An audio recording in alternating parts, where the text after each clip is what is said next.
Hello and welcome to Rock Paper Shotgun. Now it's the end of 2019, which means we scrape the last few bits of the year off our plate and get ready to stuff our faces with hype for 2020. Even though PC isn't a slave to console generations, we will hopefully see the benefits of a new Xbox and PlayStation as publishers unleash the next-gen treats that they've been working on in secret. Even without those games, we've got everything from Californian cyborg brains to unstoppable zombies to time-travelling murder mysteries. So here are our picks of 20 PC games to watch out for in 2020. Do tell us your personal picks, and if you enjoy this video as it goes along, do subscribe to Rock Paper Shotgun and make sure to select the notification bell so that you can find all our videos as we cover these games throughout the year. Now, onwards to the future.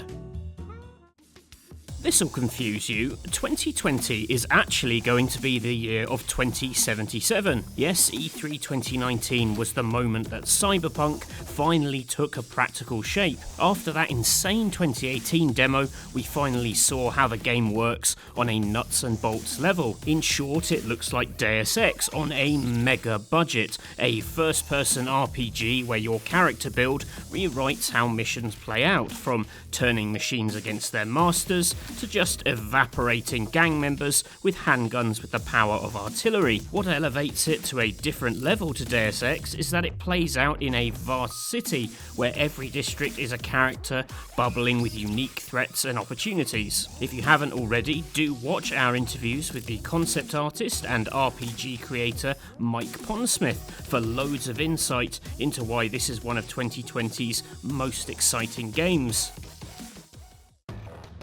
Here's a good news, bad news situation. Half-Life is back, but you have to wear a funny electronic hat to play it. Trust Valve not to take the conventional route with the return of its beloved series, as this Half-Life 2 prequel, following the movements of Alyx, is a VR exclusive. While some would rather put their skull inside a head crab than a VR helmet, it's still exciting to see Valve throw their best design minds at virtual reality, building a full campaign that we hope will set a new standard for what is achievable. Already we've seen disembodied hands catching ammo clips, searching shelves for resources, and slipping into gravity gloves to pluck weapons from enemies. And at the end of the day, it's just great to be back in this legendary world and listening to its legendarily dumb jokes.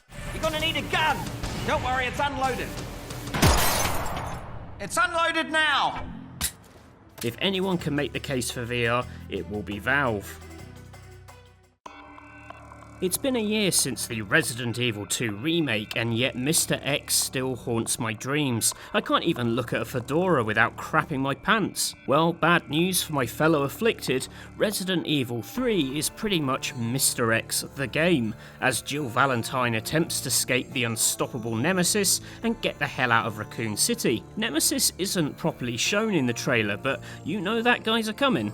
He's a 7-foot-tall brute who looks like a cross between Bane, a haggis, and Rob Beckett. Given that Nemesis's whole deal is chasing Jill, the news that he has more tricks than Mr. X gives me cold sweats.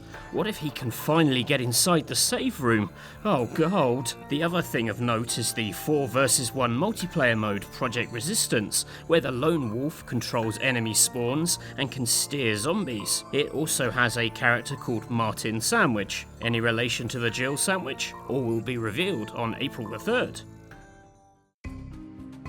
Now from Mr. X to 4X. Amplitude Studios say they've worked towards Humankind since day one, that their goal was to always make a historical 4X game, and that Endless Space and Endless Legends were steps along that path. A perfect backstory for a game all about the steps a civilization takes then, starting with a prehistoric tribe and then absorbing a new culture at the end of every historical era. This pick and mix of cultural evolution is what differentiates this from Civilization, as you end up with a bizarre amalgam of technology, military units and architecture. Look at any modern city in the game and you'll see all your past decisions rubbing shoulders with the present, as tall Parisian apartments surround Egyptian pyramids or Japanese pagodas. All this boils down to accruing fame so that your chimeric culture will be remembered. Will humanity achieve that lofty goal itself? we have high hopes. This next one isn't a 4X strategy and has more interest in the triple X industries of 1920 Chicago. Yes, it's all booze, brothels and bullets in Romero Games' Empire of Sin as you invest in neighbourhood rackets and protect turf from rival mobsters in turn-based shootouts. It's all the fun stuff from the Untouchables, but without sanctimonious Kevin Costner telling everyone off. You'll be watering down booze for profits, rubbing shoulders with legendary gangsters, including the real-life grandfather of game director Brenda Romero, and there's an intriguing character system that sees each person evolve based on how you put them to work. Keep sending one henchman to plug business rivals, for example, and he might morph into a serial killer. It's this clash of twisted personalities, big gangster drama, and a gorgeous setting that has this muscling in on our must-play list. Here's my pitch for Unto the End. Your beard is your health meter. The more blood in your beard, the worse things are going for you. It's one of the 100 great touches in this side-scrolling adventure. Think Limbo meets God of War as a barbarian hacks and slashes his way through caves and mountains. The combat system has real depth with combat stances, fake-outs, all manner of evasive cleverness, and the ability to kick dirt in a bandit's eyes. It results in full-blooded battles where you really feel like you're scrabbling for survival, but you don't mind if you do die because it means you get to enjoy those chunky sword hits all over again. Trust me, this one is ace. The original Ori is one of my favourite Metroid clones, and all the sequel really has to do is inject more gorgeous art into my eyes, check, offer more platforming to give my fat fingers a workout, check, and improve the not very good combat. The last one is looking like a big check from the trailer, as Ori throws lightning spears, whacks goons with a bow staff, and gives this cheeky sod a bit of hammer time. Almost seems perverse seeing something this cute murder with such ease. Of course, looking at what he's up against, it's maybe justified. Giant spiders, giant wolves, giant owls. Basically, take any animal that enjoys Ori as part of a balanced diet and stick giant in front of its name, and voila, you've got the recipe for some epic chase scenes. And it will be on Xbox Game Pass for PC, so you don't even have to pay through the teeth to see Ori in pain between some teeth. While we're talking about Metroidvanias and teeth, that grinding sound you can hear is my jaw as I watch the Silksong trailer and spot at least 10 bosses I'm going to get stuck on for weeks upon end. This standalone quest began as plans for a simple DLC character for the original Hollow Knight, but has grown into its own adventure with over 150 different enemies, a quest system to help all the freaky bugs you meet, and a slightly faster healing system. Add that last bit to a new platform grab and Silksong is speedier and more fluid than Hollow Knight. Why is it that games are getting faster and faster as my aging hands get slower and slower? This is a recipe for a disaster for me, but I imagine our youthful viewers will dig it. What is it with Annapurna Interactive and time loops? They gave us the repeating space exploration of Outer Wilds in 2019 and are now planning to trap us in an endless cycle of carnage in a single flat. 12 minutes sees a couple's romantic dinner go repeatedly off the rails. A man bursts in and beats you to death, which is very rude, and it gives you, yes, 12 whole minutes to try and avoid this untimely demise. Using simple point-and-click controls, you use the memories of past deaths to try and prepare for the future, grabbing weapons perhaps, or just trying to talk your wife into helping you. Can you learn judo in 12 minutes? I guess we'll find out. The creator cites the films of Christopher Nolan and Stanley Kubrick as an inspiration, but to me it sounds more like Groundhog Day with fewer laughs. Microsoft Flight Simulator has been grounded for 13 years as technology caught up to where they needed it to be. You see, the new Flight Simulator draws on data and textures from Microsoft Bing satellite imagery to create photorealistic landscapes for you to fly over. and then it uses Microsoft's Azure cloud tech to stream it to your game to build an accurate world as you fly over it. And that's just the static world. The same tech can fill the sky with real-time weather, and the team is looking at tracking animal migrations, natural disasters, and even car traffic. Now, I'll be honest with you, I am not a flight sim nut and can't speak to the accuracy of its planes or handling models, but I know that I want to fly over my hometown and see all the dummies blocking the roads around Stonehenge. If Microsoft can find the accessibility to allow an idiot like me to take a fantasy flight, but without compromising the simulation and detail that the fan community demand, this could be the game to bust the genre wide open.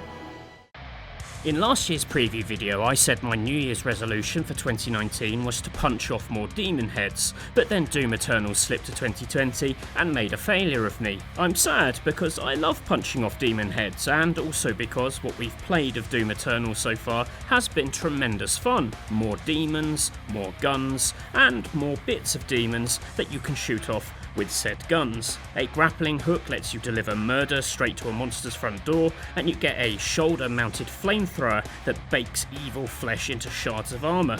They pop like popcorn, which is heavenly. Also heavenly? Heaven! Which is where the fight takes us in this next adventure. The opportunity to paint the pearly gates red? Who could possibly resist? Just please come out this year, yeah?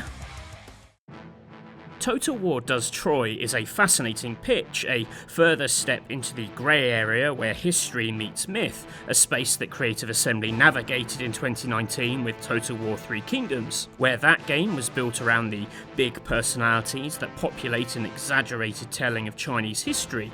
Troy is attempting to find the logic in the mythical loopiness. So the Minotaur becomes a mad bastard wearing a bull's head, and instead of hiding your men inside a big wooden horse, you'll find other ways to exploit Trojan weakness, such as attacking cities in the aftermath of an earthquake. Three Kingdoms hero duels return, with Achilles trying to keep his heel out of trouble, and you'll also try to balance the favour of the gods, whether that's hiring priests to flatter the hippie-ish ones, or impressing Ares, the god of war, by murdering captives after battle. It may be a further step from realism, but who turns their nose up at having a god on their side?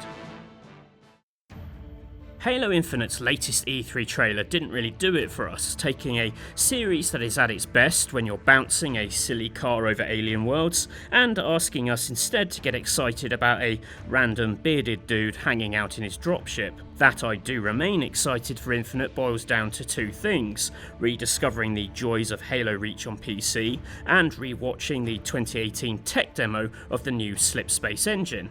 You see, this demo suggests Infinite might have a bigger canvas for the adventure. Who wouldn't want to take a warthog for a Sunday drive across the grassy fields of a vast alien hula hoop? Or go for a romantic walk on a beach? Or look at this giant nostril? These are all things on my bucket list. Gears 5 took baby steps into an open world in 2019 to pretty great effect, and now it's time for Master Chief to make his move. Whatever next? Open world Cuphead? Well, as long as it ends up on my Game Pass subscription, go crazy.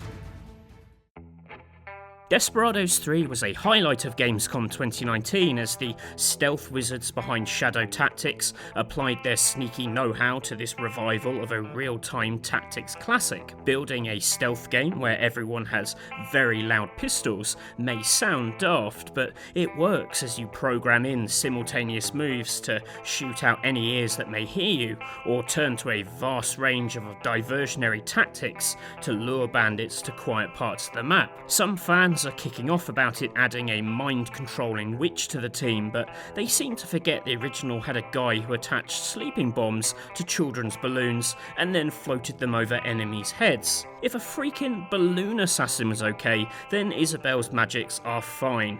You can even link together character fates like Dishonored 2's domino power. It was awesome in that game, and it is going to be awesome in this game too.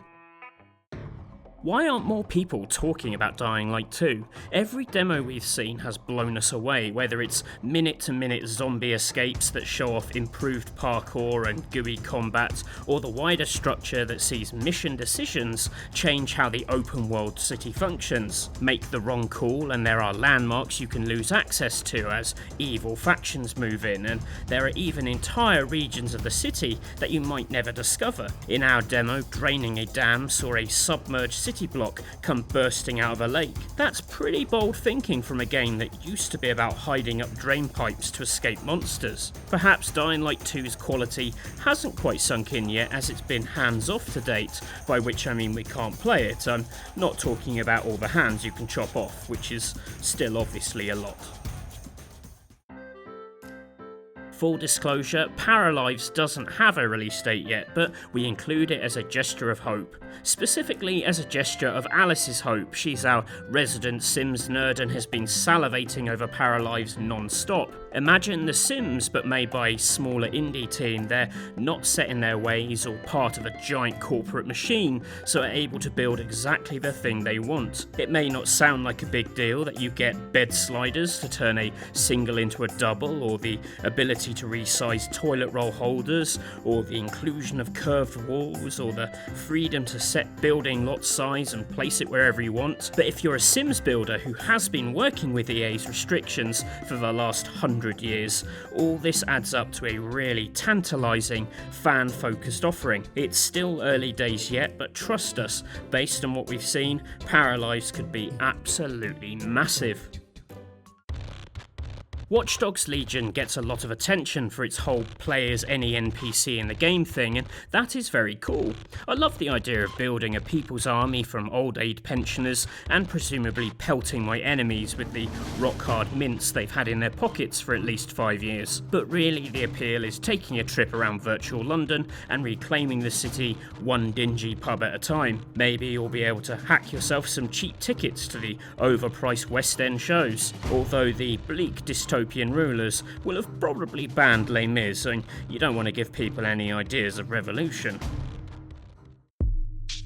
I feel quite bad for Bloodlines 2. It's the sequel we never expected to have, and now all we do is pick on it for its ropey combat. Given how much the original was hobbled by rush development, it's a big sigh of relief to see this push back for some much needed polish, because ignoring the weird weightless combat, there's plenty to get excited about here, like the fact you can play as a vampire barista. That's one of the character backstories anyway. I guess if you can manage 20 different coffee orders at once, you're all set to negotiate between a couple of vampire factions. Throw in a cool Seattle setting, one of the best takes on vampire lore of all time, and a new system that lets you drink people's emotions like a big sad milkshake, and there's plenty to be hopeful for.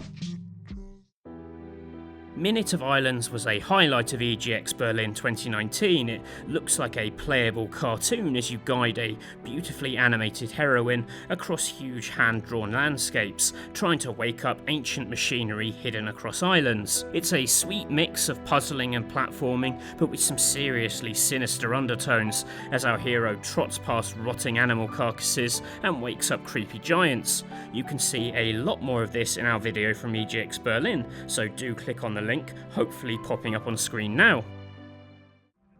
From cheery cartoon islands to a bleak nuclear winter, what better way to celebrate this frosty time of year? Of course, we don't get to brave the cold in a massive tank thing.